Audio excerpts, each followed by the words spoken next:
Assalamualaikum warahmatullahi wabarakatuh, sobat penuntut ilmu.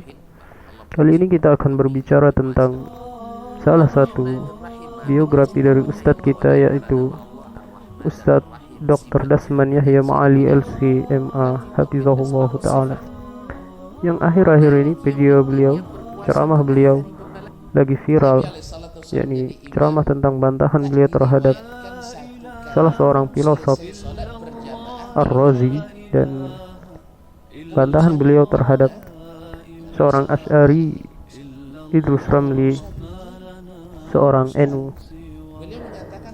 Di Indonesia beliaulah dokter pertama tamatan Timur Tengah yang sejak S1 sampai doktoralnya mengambil jurusan hadis, dan beliau memang sangat istimewa karena pengenalan beliau terhadap sanad-sanad, yakni syarah terhadap sanad perawi hadis sangat dalam. Kegiatan beliau sebagai seorang dai, beliau merupakan syekh atau guru besar di Ma'had Al-Jami'ah dan dosen Fakultas Usuluddin UIN Suska, serta ketua direktur Al-Markaz Islamic Center di Kampar. Beliau, Dr. Dasman Yahya Ma'ali LC.MA, lahir pada tanggal 11 Januari tahun 1971 di Desa Muara Jalai, Kampar, Provinsi Riau. Setelah tamat dari SD 66 Muara Jalai Kampar pada tahun 1984, beliau melanjutkan ke pondok pesantren Darun Nahdoh Bangkinang Kampar selama 7 tahun.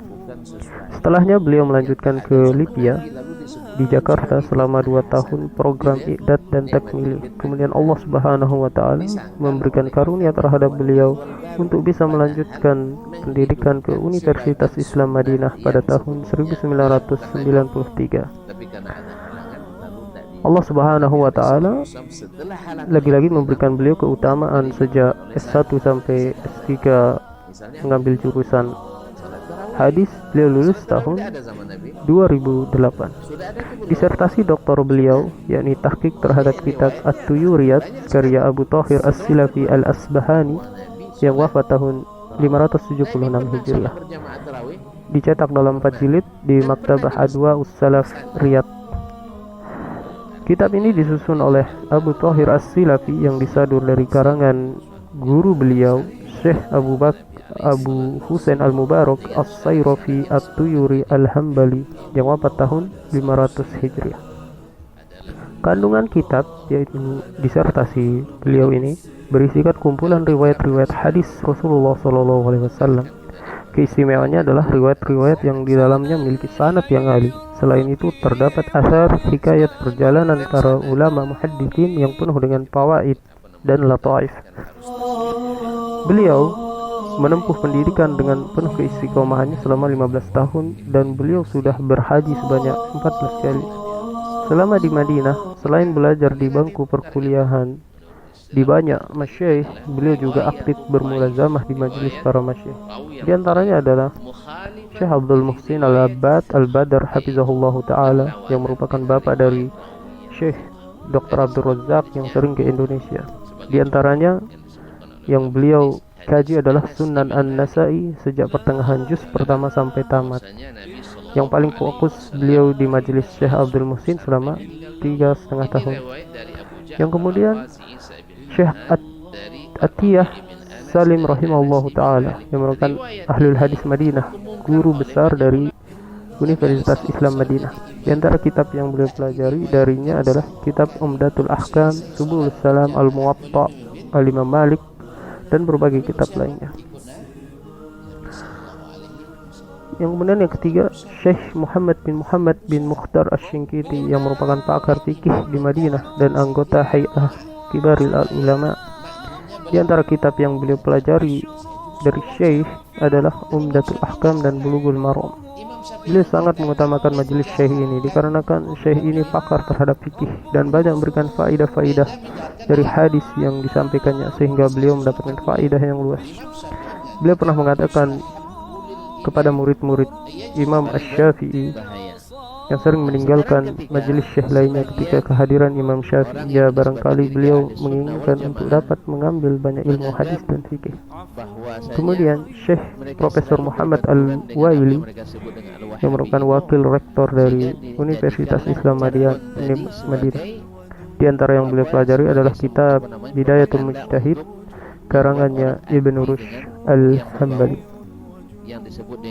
Syekh Profesor Khalifah At-Tamimi, beliau belajar kitab Al-Aqidah Wasithiyah karangannya Syekhul Islam Ibnu Taimiyah dan Fatawa Al-Hamamiyah yang merupakan kitab Syekhul Islam Ibnu Taimiyah juga. Dan beliau juga mendapatkan faidah ilmiah dengan Syekh Ibnu Utsaimin ketika Syekh datang ke Madinah. Dan beliau telah banyak sekali mengambil faidah dari masyayikh lainnya, di antaranya Syekh Al-Utsaimin dan lain-lain. Dalam riwayat beliau meriwayatkan di antaranya Syekh Diyaur Rahman Al-A'zami, yakni merupakan dekan Fakultas Hadis Universitas Islam Madinah yang sebelumnya. Kemudian Syekh Muhammad Bukhubzah, seluruh periwayatannya kitab Syekh Albani rahimahullah ta'ala. Alhamdulillah beliau sekarang aktif dalam memberi kajian kepada murid-murid beliau yang ada di Nusantara, mendakwahkan tauhid dan sunnah Rasulullah Sallallahu Alaihi Wasallam, terutama di provinsi Riau. Alhamdulillah beliau memiliki rekaman kajian yang sangat banyak, diantaranya adalah Sahih Bukhari, Sahih Muslim, Al-Muwatta Imam Malik, bahkan Ar-Risalah Imam Asy-Syafi'i, dan rekaman kajian-kajian lainnya. Semoga Allah Subhanahu wa Ta'ala menjaga beliau dan keluarga beliau. Semoga beliau tetap sehat selalu. Dan sekian biografi singkat yang dapat kami sampaikan. Semoga bermanfaat, menjadi motivasi bagi kita untuk mempelajari hadis-hadis Nabi Sallallahu Alaihi Wasallam, terutama sanad-sanadnya, seperti ucapan Dr. Dasman Yahya Ma'ali dalam salah satu ceramahnya. Beliau mengatakan jarang sekali orang membahas tentang sanad, yakni syarah tentang sanad, karena di sana setiap tokoh pasti memiliki sirah di dalamnya yang bisa kita ambil faedah darinya. Sekian biografi yang dapat kami sampaikan. Wabillahi taufiq wal hidayah. Assalamualaikum warahmatullahi wabarakatuh. Raja-raja nanti tunduk semua kepadanya. Tidak ada lagi